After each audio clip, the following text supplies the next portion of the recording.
نصلي على رسولنا الكريم أما بعد فأعوذ بالله من الشيطان الرجيم بسم الله الرحمن الرحيم الصلاة والسلام عليك يا سيدي يا رسول الله وعلى آلك وأصحابك يا سيدي يا حبيب الله الصلاة والسلام عليك يا سيدي يا نور الله وعلى آلك وأصحابك يا سيدي يا محمد رسول اللہ صلی اللہ علیہ وآلہ وسلم۔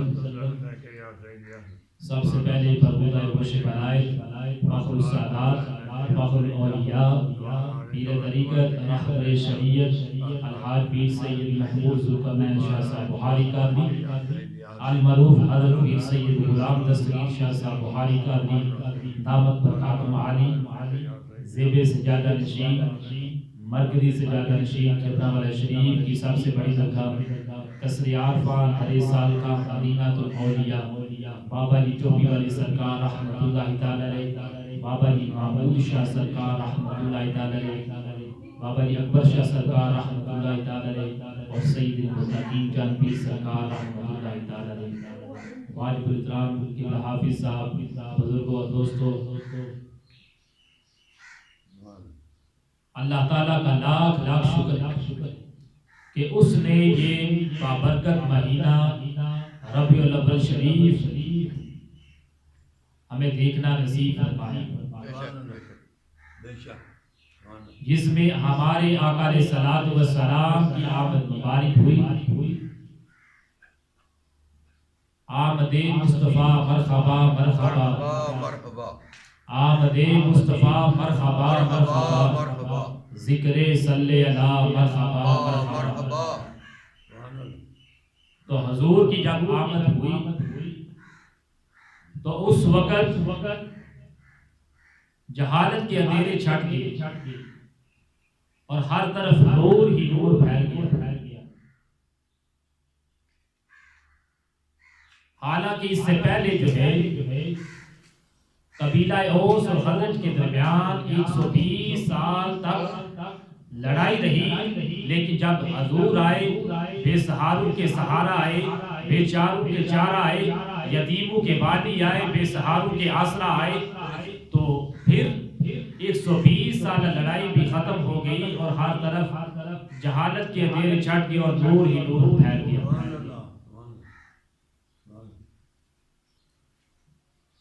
تو ربیع الاول یہ پاک مہینہ، اس کے اگر لغوی معنی کو دیکھا جائے تو کہتے ہیں کہ بہار کی، اس کے معنی ہے بہار کی۔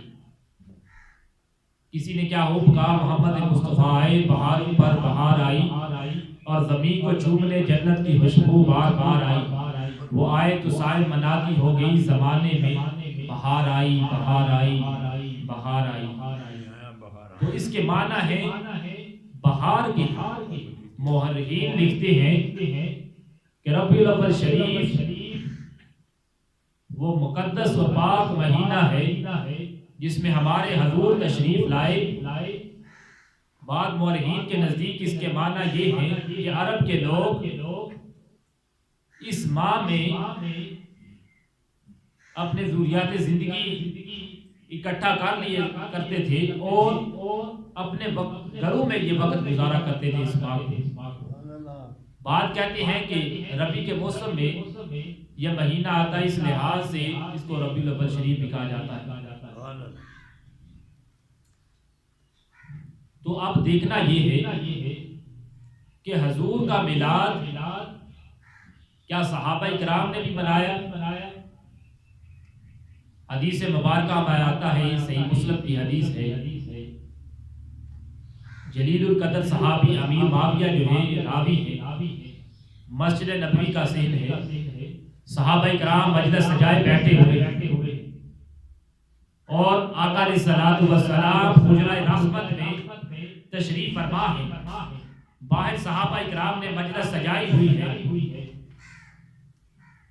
کہ حضور باہر تشریف لاتے ہیں اور صحابہ کرام سے کہتے ہیں ما اجلاسکم، تمہارا یہاں جلوس سے مقصد کیا ہے، تمہارا یہاں بیٹھنے کا مقصد کیا ہے؟ تو حضرات صحابہ کرام کا وہ تاریخی جملہ جو انہوں نے ارشاد فرمایا سنیے، وَجَلَسْنَا نَذْكُرُ اللَّهَ وَنَحْمَدُهُ عَلَى فَاخَذْنَا مِنَّا وَعَلَيْنَا بِكَ، کہ حضور علیہ الصلوۃ والسلام ہم یہاں اللہ کی حمد و ثنا کرنے کے لیے بیٹھے ہیں، اللہ کا ذکر و اذکار کرنے کے لیے بیٹھے ہیں کہ اس نے دین ہدایت کے لیے ہم کو آپ کو ہم نے مبعوث فرمایا، اس لیے ہم یہاں بیٹھے ہوئے ہیں، مجلس سجائے بیٹھے ہیں۔ تو حضور نے جب صحابہ کا یہ جواب سنا تو کہا صحابہ اس بات پر قسم دو کہ تم اللہ کا ذکر کرنے کے لیے یہاں بیٹھے ہوئے ہو، اللہ کی حمد و ثنا کرنے کے لیے یہاں بیٹھے ہوئے ہو، اور کہ دین ہدایت کے لیے مجھے مبعوث یعنی حضور علیہ الصلوۃ والسلام کو مبعوث فرمایا گیا، اس لیے یہ مجلس سجائے بیٹھے ہوئے اس پر قسم اٹھاؤ۔ تو حضرات تمام صحابہ کرام نے قسم اٹھائی کہ یا رسول اللہ صلی اللہ علیہ وآلہ وسلم ہم قسم اٹھاتے ہیں کہ ہم آپ کے لیے یہاں بیٹھے ہوئے ہیں، ہم اللہ تعالیٰ کی حمد و ثنا بیان کر رہے ہیں، اس کا شکر ادا کر رہے ہیں، اس کا ذکر و اذکار کر رہے ہیں کہ اس نے دین ہدایت کے لیے ہم میں سے آپ کو مبعوث فرمایا۔ تو پھر آپ نے صحابہ اکرام کو بتایا اے صحابہ میں نے یہ قسم تم سے اس لیے لی اتانی جبریل علیہ السلام کہ میرے پاس جبرائیل علیہ السلام تشریف لائے اور انہوں نے مجھے کہا کہ یا رسول اللہ صلی اللہ علیہ وآلہ وسلم ذرا باہر تو نکلیے، فَأَخْبَرَانِي أَنَّ اللَّهَ يَبِيهَا بِكُمُ الْمَلَائِكَةَ، ذرا باہر تو نکلیے اور دیکھیے کہ اللہ تبارک و تعالی فرشتوں میں ناز کر رہا ہے اور فرشتوں کو بتا رہا ہے فرشتوں دیکھو تو صحیح، میں نے ان کو ایک نبی عطا کیا، اپنا پیارا بھیجا، تو یہ صحابہ مجلس سجائے بیٹھے ہوئے میرا شکر ادا کر رہے ہیں، میری حمد و ثنا بیان کر رہے ہیں، ذکر و اذکار کر رہے ہیں، اسے نہیں بھولے، میں نے ان کے میں ایک نبی مبعوث فرمایا جو ان کو دین ہدایت سکھاتا ہے، تو دیکھو میرے صحابہ جو ہے میرا شکر ادا کر رہے ہیں۔ تو اس بات سے یہ بات ثابت ہوئی حدیث پاک سے صحیح مسلم کی کہ صحابہ اکرام نے بھی خوب آقا علیہ الصلوۃ والسلام کی آمد کے سلسلے میں آپ کا میلاد منایا، اللہ کا شکر ادا کیا، اللہ کی حمد و ثنا بیان کی کہ تو نے دین ہدایت کے لیے ہمیں آقا علیہ الصلوۃ والسلام کو ہمیں مبعوث فرمایا۔ تو اس بات یہ بات ثابت ہو گئی کہ صحابہ کرام نے جب میلاد منایا تو میلاد منانا، ذکر و اذکار کرنا، اس کا طریقہ کار بھی بتا دیا۔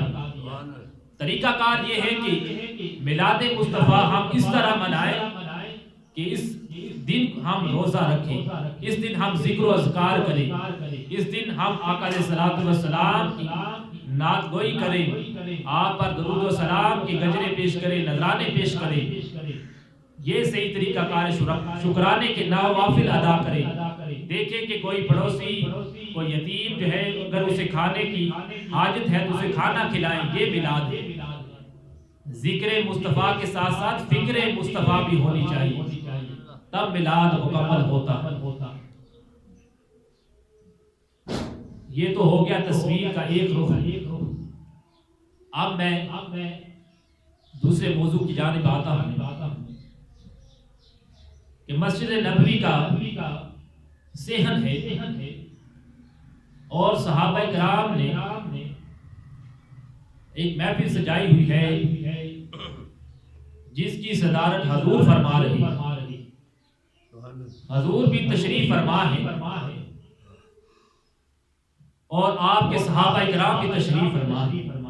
اتنے میں کیا ہوتا ہے کہ ایک شخص آتا ہے جس کی داڑھی بڑی گھنی ہے اس پر سفر کے آثار کچھ نظر نہیں آتے.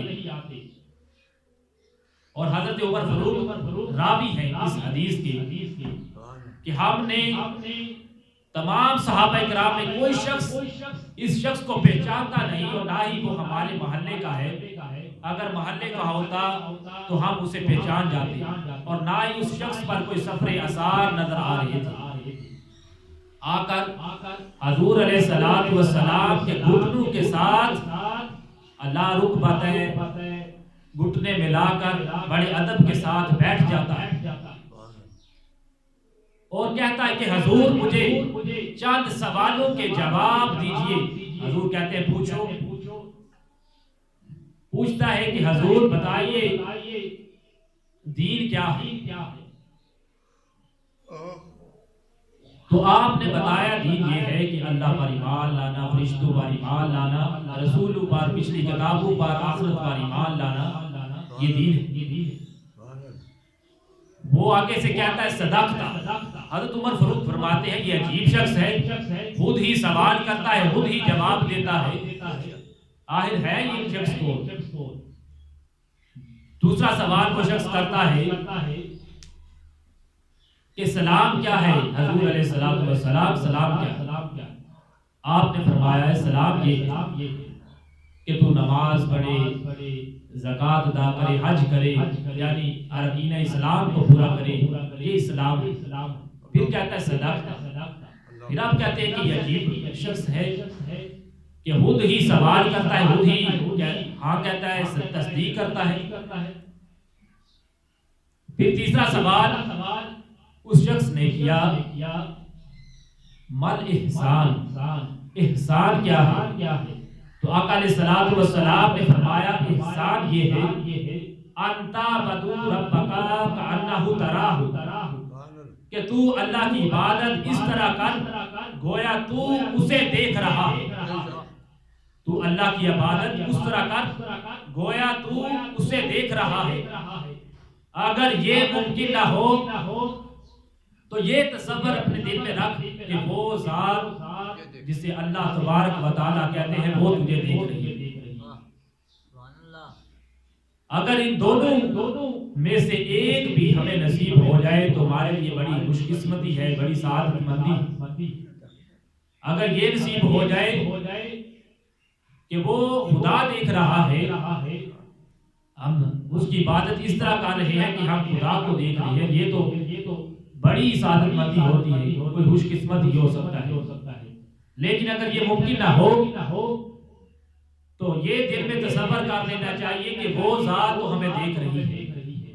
جب ہم یہ تصور کر لیں کہ وہ ذات ہمیں دیکھ رہی ہے, ہم گناہوں سے مبرہ ہو جائیں گے. گناہ کرنے ہمارے لیے محال ہو جائے, گناہ کرنے ہمارے لیے ناممکن ہو جائیں گے کہ وہ ذات ہمیں دیکھ رہی ہے.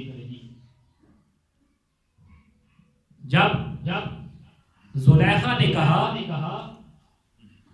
کہ یوسف ساتویں کوٹھڑی میں جا کر اپنے بت پر کپڑا ڈال کر کہا زلیخا نے حضرت یوسف علیہ السلام سے کہ یوسف آگا جاؤ, اندر تو آؤ, اب تو کوئی دیکھ نہیں رہا, اندر تو آ جاؤ. تو پھر آپ نے فرمایا قال معاذ اللہ, اللہ کی پناہ, اللہ کی پناہ, میرا اللہ تو ساتویں کوٹھڑی میں بھی ہو تو وہ شخص کو بھی دیکھ لیتا.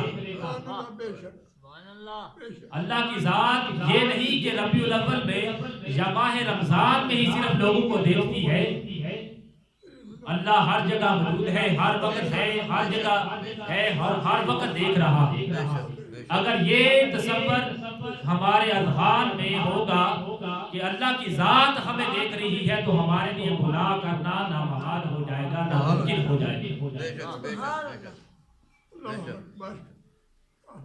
اسی طرح قرآن کریم میں فرمایا گا قد افلح من تزکا,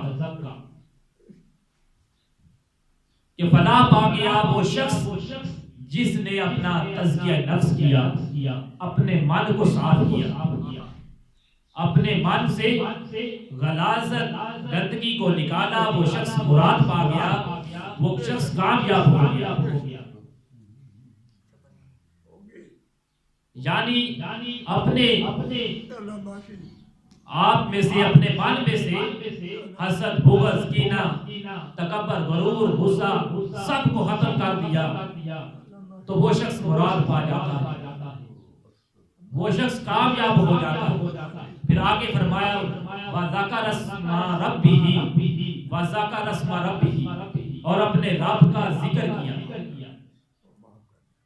جس نے اپنے تزکیہ نفس کو صاف کیا، اپنے من کو صاف کیا، اور وَذَكَرَ اسْمَ رَبِّهِ، اور اپنے رب کا ذکر کیا، تو صوفیہ فرماتے ہیں کہ جو شخص بھی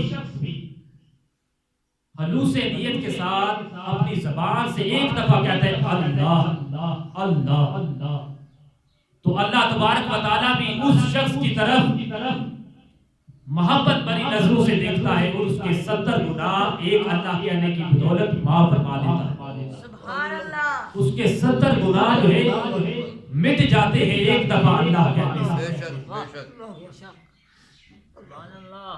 پھر فرمایا آگے فصلہ، اس نے نماز پڑھی۔ پہلے ہے کہ من کو صاف کیا، پھر ذکر کرتا رہا، پھر فصلہ نماز پڑھی۔